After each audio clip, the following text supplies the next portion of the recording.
Hello everyone, my name is Mike and this is Matrix to Paradise. This is the channel that I created to document my journey from the Matrix, which happens to be a trucking job for me right now, to my paradise, which is going to be documenting my journeys overseas. I'll be doing the same thing as I'm doing now, except I'll be overseas doing it, but not in a vehicle, not in a truck. So I'm still in Phoenix, still at the yard. I went and visited my aunties yesterday, and today I slept. I have slept and slept and slept. And that's all I'm going to do today. I'm going to sleep today. And I've got 2 days more of off time.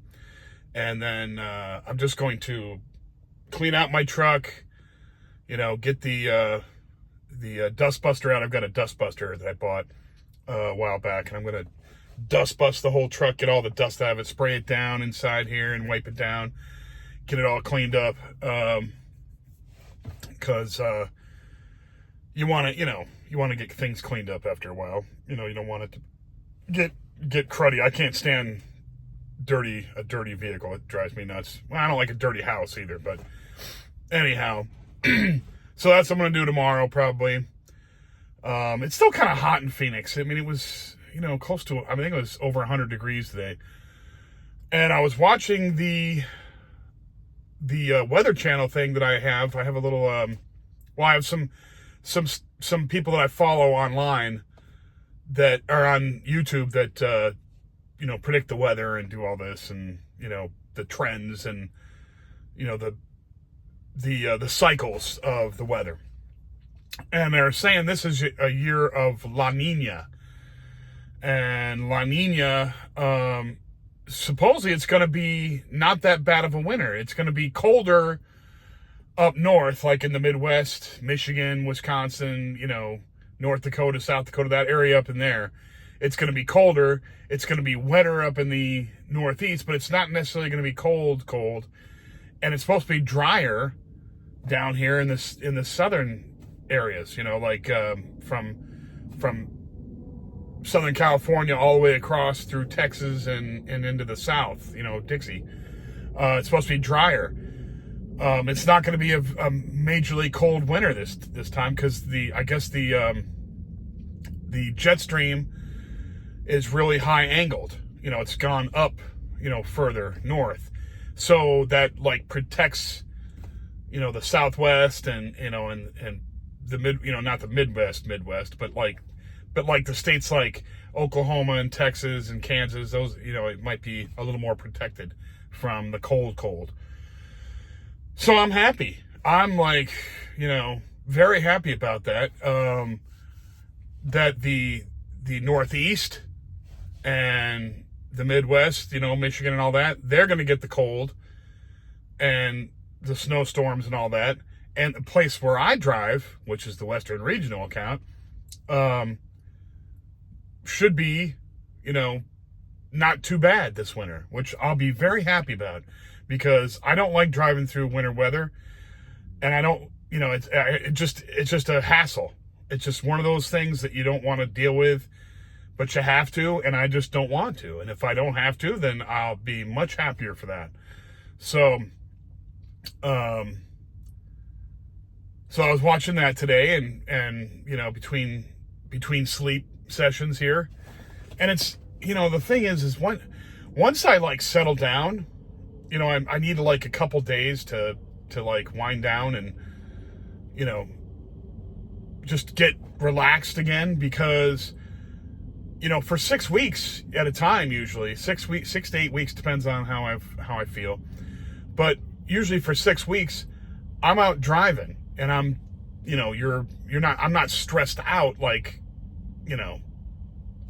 a nuclear plant operator or something, but I'm not, you're constantly working. You need to be on your game. You have to be, eyeballing the road and keeping things,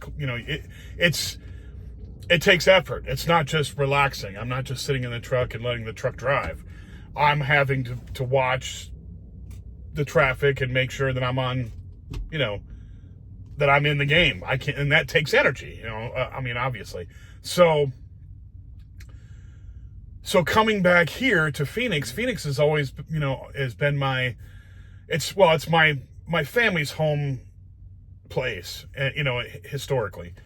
And I still have family here, obviously. I have my aunts here. My parents are gone already, but I still have aunts, aunties here. Two aunts that live together. One's taking care of the other one. The other one, the older one is I think 88 or 89, and the younger one is 78, I think. So she's 10 years younger, but she's taking care of the older one. And I go visit them, and one of their kids are still around here, and she comes over and she takes care of them too. So I get to see them, and my aunt, the younger one, promised my mother she would take, she would be the mother figure for us when my mom was gone, and she has been. But I've known my aunt, my aunt, we've been close for a long time. She's awesome. My mom's sister. And she's been wonderful throughout I've known her since I was a kid, obviously, but we've interacted forever, and all of our family has been, pretty much interacted with each other like that. So it's cool to have her around and have both my aunts around, and to see them and have, to be able to come back to Phoenix and go visit them. But I come here and it represents peace for me. And the older I get, the more I appreciate peace. Just peace.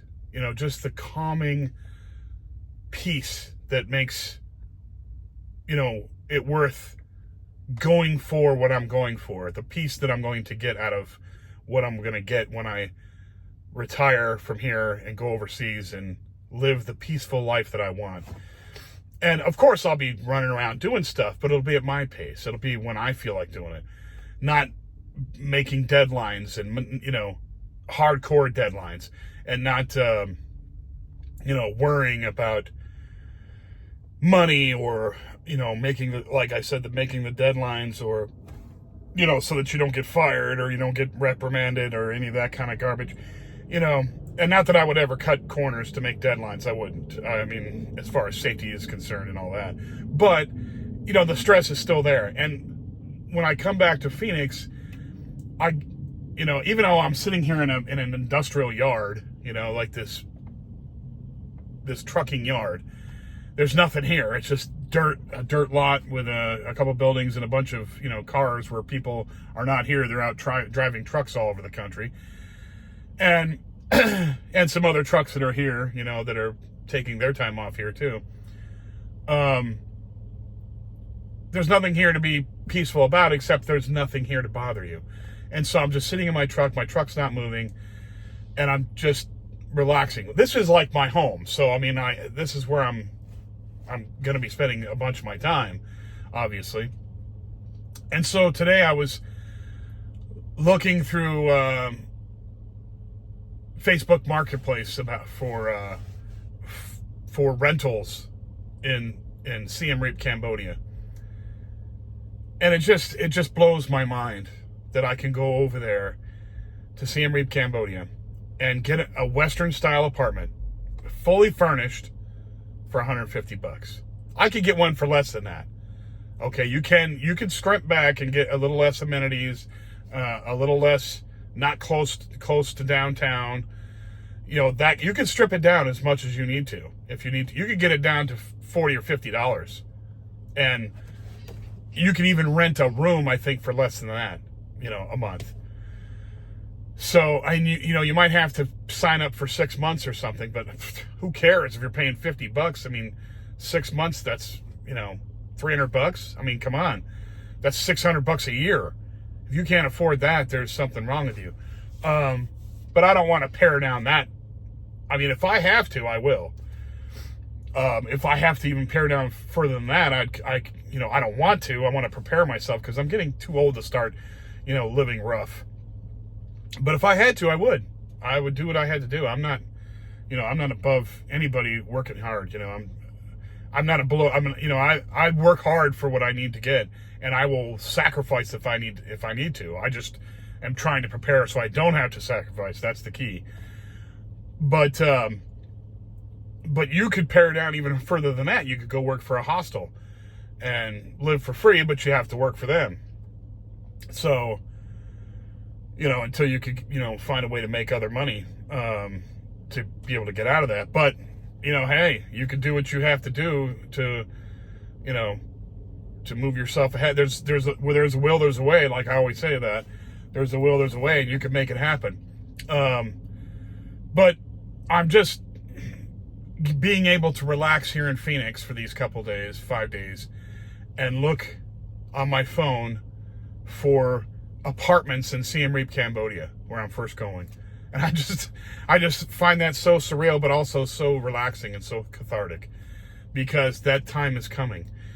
And I also got some news for my pension from the post office, and I should be able, I think I'm pretty close to what I thought I'm gonna get.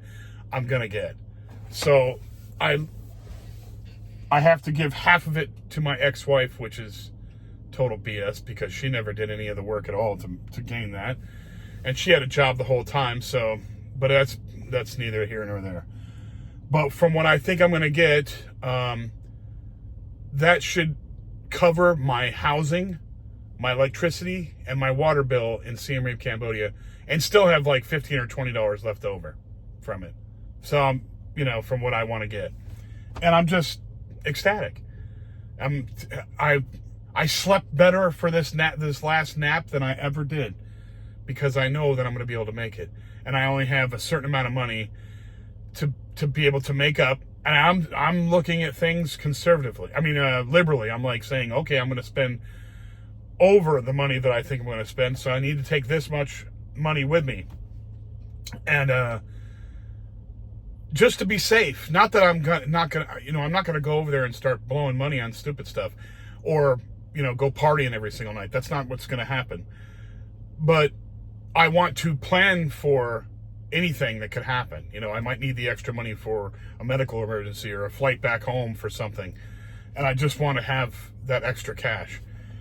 And but it's still working in the time period that I've set up for me to think that I'm going to get out of here. So everything's working out. It's like, I'm waiting for the shoe to drop, and for the other side to come out and with some ugly fangs or something. But I'm going to deal with everything as it comes along, just like I always have, and nothing's going to stop me on my quest for this. So that's the kind of attitude you have to have. There's going to be crap. There's going to be hassle. There's going to be annoyances. There's going to be roadblocks in the way. You just got to just go around them and take care of things as you have to, as they come. That's the way it is. It happens all the time. It happens in trucking all the time. I document that all the time.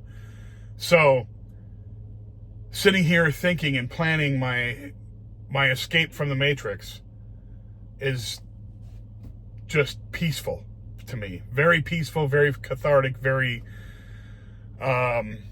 inspirational to me, just personally, because I'm achieving something that I know I'm going to be able to achieve. And it's taken me a long time to center myself. It's taken me this long in my life to really figure out what I've wanted in life all along, and knowing how to get there, using my wisdom over the years to figure out the way to get to where I need to go to get it done. Now, are there steps I could have done to become a millionaire? Yeah, there's all kinds of things. There's a step right now that I could take and go on and do this and do that and do that, and before you know it, I'd be a millionaire. I don't know what that step is. That's the problem. You have to figure that out. So I'm just using from the knowledge that I have, to get to the point where I need to get to. And if something comes up along the way, that's another thing, is you got to be open for suggestions from other people, because other people can be brilliant. Other people are smarter than you in certain areas. They are. You might be smart in some areas, but somebody's smarter than you in that same area. So you have to listen and be humble and not think that you know everything. Once you think you know everything, then that's when you lose. everybody can teach you something. And so, I've learned how to do that, learned how to listen to other people, learned how to keep my mouth shut and listen to what they have to say and absorb their wisdom. No matter how old they are, it doesn't matter. They still might have wisdom that I don't have. And I want to absorb that. I want to get as much knowledge as I possibly can, and then sort that out myself and see if I can make what I need happen for my life happen with that knowledge. And it's working. Little bits and pieces here and there that people have given me, I've put together, and it's working. And it makes you so happy. It makes you happy to think that, hey, what I'm doing is paying off. What I'm working for is working because I've done the research, the work, the listening to make it happen, and not being arrogant and not being, having a stupid ego hold you back. I've always said that. I might do just a video on egos and how ego is the biggest killer of dreams. It's the biggest killer of everything. Is your stupid ego. I'll do a video on that one of these days, because a long time ago I threw that out. I just said, you know what? Egos only cause you. It's an emotional thing, and the more logical you solve problems, the better off you're going to be. It's the truth. It just is. Now, is there a time for emotions? Absolutely. But you have to keep them in check. You can't let them get crazy, or they will take over everything. But anyway, so the peace that I've found so far in my quest, because I'm following my own advice and I'm enjoying the quest, I'm enjoying the ride to my destination. You have to enjoy the ride. You have to enjoy because once you get to your destination, once you get to eat the cake at the end, okay, you got the ice cream and the cake, there it is. But the fun is building up to it. The fun is getting there because you're accomplishing it. You have to work for it. It's like if you get a job and you're 15 years old and you're saying, man, I need to save up $1,000 or $1,500 or $2,000 or $2,500 for a car, a used car, so I can go take my girlfriend out to the movies or something. You work hard. Your parents don't give you a car. The guys that got cars given to them, they always got into wrecks. They didn't take care of it. They talked big.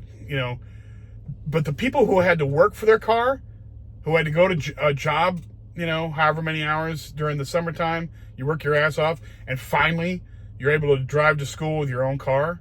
That was badass. That felt good. This is sort of the same thing. This is just the same thing. When you work for something, you appreciate it. And every week when you throw the money into the bank and you see that little number go up and up and up and up every week, that's satisfaction of, seeing your work accomplishing your goals.